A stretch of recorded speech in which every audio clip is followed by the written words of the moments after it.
In the heart of ancient Rome, where the sands of the arena drank the blood of countless men, and the roar of the crowd decided life and death, one gladiator rose above the rest, not just in skill, but in defiance of destiny itself. His name was Flamma, a Syrian-born warrior whose life is one of the most extraordinary tales in gladiatorial history.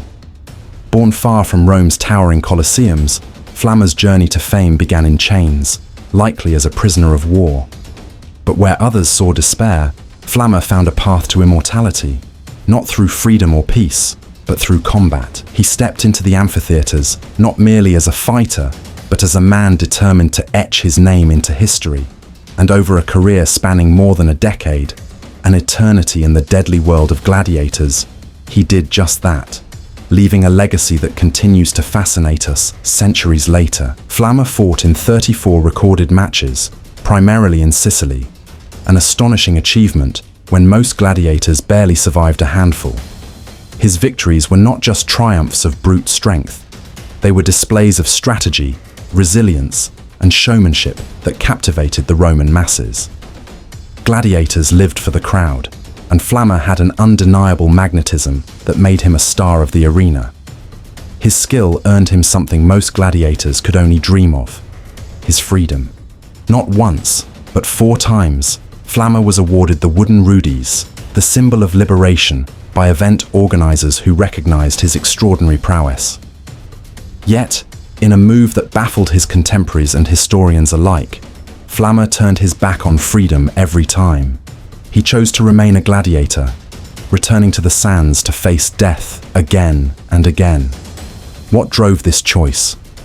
Was it the thrill of combat, the adoration of the crowd, or an unshakable belief that his identity was inseparable from the life he had carved for himself in the arena? Flamma's defiance of freedom becomes even more remarkable when you consider the precarious nature of a gladiator's survival.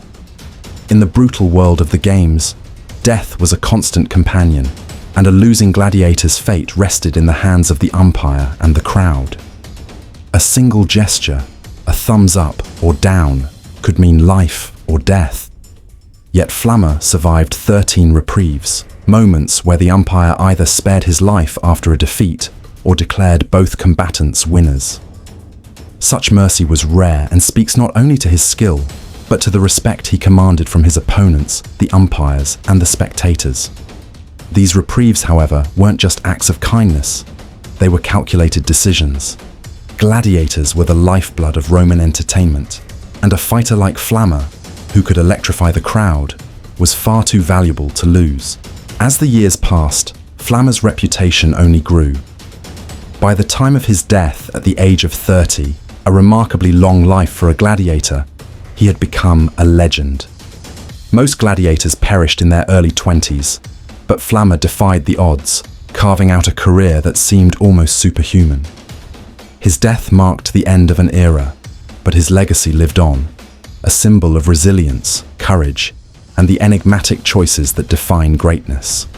Unlike many gladiators, whose names were forgotten as quickly as the sands erased their footprints, Flamma's story endured, whispered among historians and etched into the annals of Roman history. Flamma's life challenges us to rethink what it means to be free.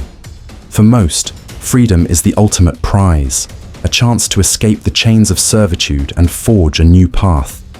But for Flamma, freedom was not a rudis in hand or a life beyond the arena.